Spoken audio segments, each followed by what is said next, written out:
KGF का पूरा नाम कोलार गोल्ड फील्ड्स है और फिल्म में इसके दूसरे अध्याय का नाम केजीएफ चैप्टर 2 रखा गया है। यस यानी रॉकी भाई को जिन्होंने हिंदी में आवाज दी है उनका नाम सचिन गोले हैं। आप उनकी एक झलक यहाँ देख सकते हो। ऑफर क्लोजेस सून। केजीएफ चैप्टर 2 के डायरेक्टर प्रशांत नील सर ने कोलार गोल्ड फील्ड्स में सोने की खानों को दिखाने के लिए हाईटेक टेक्नोलॉजी के साथ साथ वीएफएक्स यूज किए थे। लीड कास्ट के अलावा इस फिल्म में 800 से ज्यादा जूनियर आर्टिस्ट को लिया गया जिन्हें आप यहां देख रहे हो। बाकी इतने आर्टिस्ट को बाहुबली और बाहुबली 2 में भी हायर नहीं किया गया था। केवल यही नहीं, ज्यादातर फिल्म मेकर्स ऑब्जेक्ट मॉडलिंग और कॉपी पेस्ट से ही लोगों की भीड़ को मूवी में दिखाते हैं। एरी एलेक्सा SXT जैसी हाई डेफिनेशन कैमरे को सिनेमेटोग्राफर भुवन गोंडा ने कंधे पर रखकर सारे एक्शन सीन शूट किए थे ताकि शॉट परफेक्टली लिया जा सके। इतना ही नहीं, इस एक कैमरे का वजन ही 40 किलोग्राम है।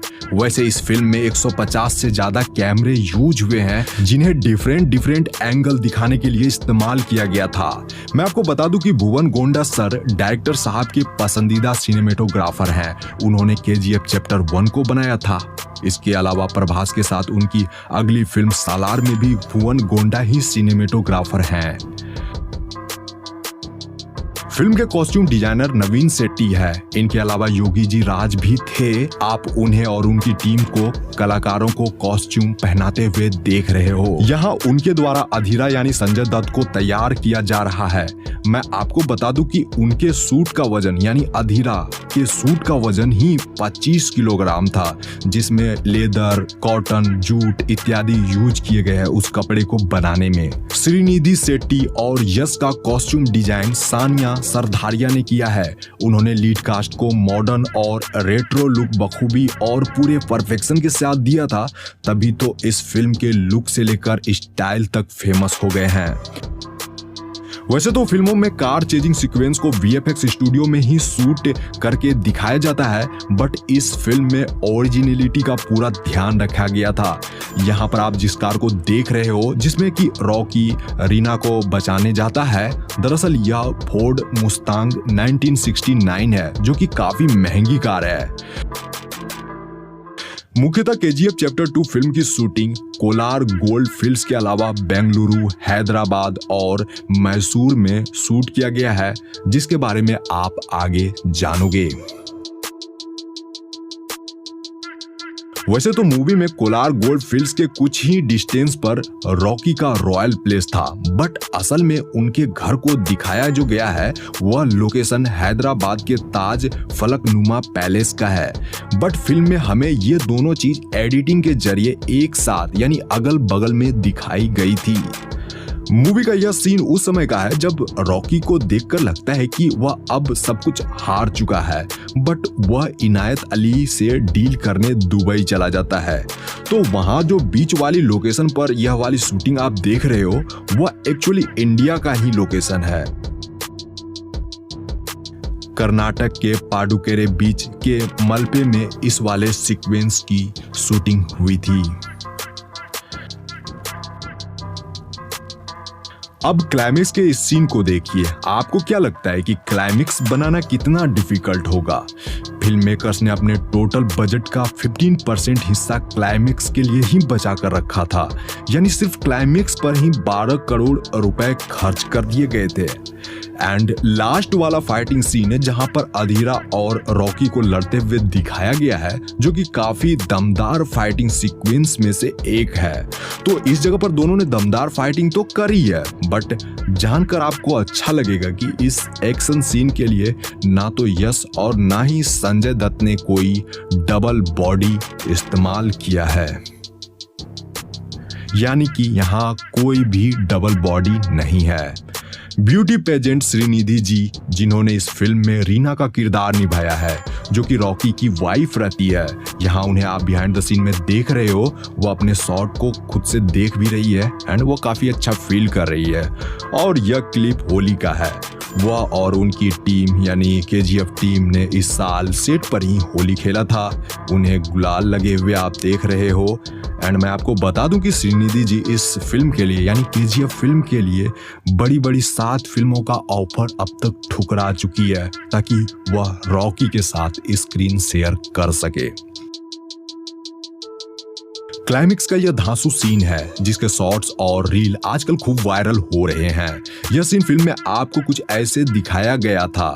यहाँ पर रॉकी खतरनाक लुक में मिनिस्टर को मारने पहुंचता है। तो फिल्म में दिखाए जाने वाला यह सीन एक रियल लोकेशन का है, यानी कि इसे वीएफएक्स स्टूडियो में बनाया नहीं गया था, बल्कि यह लोकेशन मैसूर के इन्फोसिस कैंपस का है जो कि कर्नाटक में स्थित है। इस जगह पर AK-47 की ढेर लगी हुई है और यहाँ पर कुछ पुराने जमाने की जीप और एम्बेसडर कारें भी दिख जाएगी आप लोगों को। तो यह इसी शूटिंग लोकेशन का BTS है। यह इन्फोसिस कैंपस मैसूर का बाहरी एरिया है। इस जगह हैंडसम रॉकी भाई का प्राइम मिनिस्टर रमिका सेन से पहली मीटिंग होती है जिसका BTS आप यहाँ देख रहे हो। इस जगह पर रॉकी रेड कलर के सूट में नजर आए थे जो कि इन दिनों काफी ट्रेंड कर रहा है। इस तरह के कॉस्ट्यूम, इस तरह का आउटफिट आजकल लड़के खूब पसंद कर रहे हैं। यहाँ वो काफी हैंडसम लगे हैं। तो मैं आपको बता दूं कि यह इन्फोसिस कैंपस मैसूर के अंदर का ही एरिया है। पहले बाहर वाला एरिया जो आपको मैंने अभी दिखाया एंड ये उसके अंदर का है। ये काफी प्राइम लोकेशन है। आप इस जगह को देखकर भी खुद समझ सकते हो। आप लोग यह लोकेशन देख रहे हो, असल में यह KGF यानी कोलार गोल्ड फील्ड्स का लोकेशन है। इसी जगह पर मूवी का 50% हिस्सा बना है। यह कर्नाटक के कोलार में ऐसी एक असली जगह है। यहाँ पर सच में सोने की बहुत सारे खदानें थी कभी। तो KGF चैप्टर 1 और KGF चैप्टर 2 की पूरी स्टोरी कोलार गोल्ड फील्ड्स में बनी सोने की खदानों पर आधारित है। यह लोकेशन बेंगलुरु से लगभग 100 किलोमीटर की दूरी पर स्थित है एंड KGF चैप्टर 2 का भी सेट यही है। वैसे तो KGF की स्टोरी काल्पनिक है, लेकिन कहीं ना कहीं इसे आप लोग रियल कोलार गोल्ड फील्ड से रिलेट कर पाओगे। साल 1981 की प्राइम मिनिस्टर रमिका सेन यश को इंडिया का सबसे खतरनाक क्रिमिनल बताकर उनके खिलाफ डेथ वारंट सिग्नेचर करती है। लेकिन उससे पहले यश गरुड़ा को मारकर कोलार गोल्ड फील्ड के ऊपर अपना साम्राज्य खड़ा कर लेता है और फिर कोलार गोल्ड फील्ड से निकलने वाले सोने को अपनी मन मर्जी कीमत पर वह बेचता है। रियलिटी से भी आप लोगों को रूबरू करवाऊं तो 1979, 1980 और 1981 में गोल्ड की रेट बहुत तेजी से बढ़ी थी। 1902 में कोलार नामक इस जगह पर गोल्ड माइनिंग शुरू हुई थी। माइनिंग के लिए बड़े बड़े इक्विपमेंट्स लगाए गए थे। उस समय ब्रिटिश की हुकूमत थी जिससे कि उन्होंने भारत में गोल्ड माइनिंग के लिए एक डैम बनवाया जिसे कावेरी डैम कहा जाता है। तो इस डैम से काफी मात्रा में बिजली उत्पादन की जाती थी। मैं आपको बता दूं कि तब एशिया में कुछ ही चुनिंदा देशों में इलेक्ट्रिसिटी जैसी कोई चीज आई थी, जिसमें सबसे फेमस था जापानी पावर हाउस जो कि आसपास के देशों को बिजली प्रोवाइड करता था। कावेरी डैम से इतनी ज्यादा इलेक्ट्रिसिटी प्रोड्यूस होने लगी कि आसपास के शहरों को भी इसका फायदा मिलने लगा था। यही वह बड़ी वजह है जिससे कि बेंगलुरु देश का सबसे पहला बिजली संपन्न शहर बन गया था, जो कि फैक्ट भी है। तो जैसा कि मैंने कहा कि यह लोकेशन रियल है। KGF चैप्टर 2 के डायरेक्टर प्रशांत नील सर चाहते तो ये पूरी फिल्म VFX स्टूडियो में भी बना सकते थे, लेकिन यहाँ जो सेट तैयार किए गए थे उनके पीछे काफी मेहनत लगी है। एंड मैं आपको बता दूं कि KGF मूवी के कोलार गोल्ड फील्ड के इस सेट को बनाने में 9 महीने लगे थे और 250 लोग प्रतिदिन काम करते थे। देखिए, गोल्ड माइनिंग के लिए साइनाइड का यूज किया जाता था पहले। यहाँ जो आप इस जगह पर इतने बड़े विशालकाय गड्ढे देख रहे हो, यह फिल्म मेकर्स द्वारा नहीं करा गया, बल्कि ये माइनिंग करने से ही इतना बड़ा गड्ढा बना है। अब सोचो कितनी ज्यादा साइनाइड यहाँ यूज किए गए होंगे। यहाँ तक कि इस जगह पर साइनाइड के पहाड़ भी बन गए हैं एंड उसकी धूल से फिल्म मेकर्स और क्रू मेंबर्स को काफी ज्यादा परेशानी का सामना करना पड़ता था। तो आप लोगों ने यहाँ जाना कि KGF चैप्टर 2 को बनाने में कितना हार्ड वर्क लगा है। KGF चैप्टर 2 मूवी को बनाने में लगे हार्ड वर्क के बारे में आप लोगों ने तो जान ही लिया।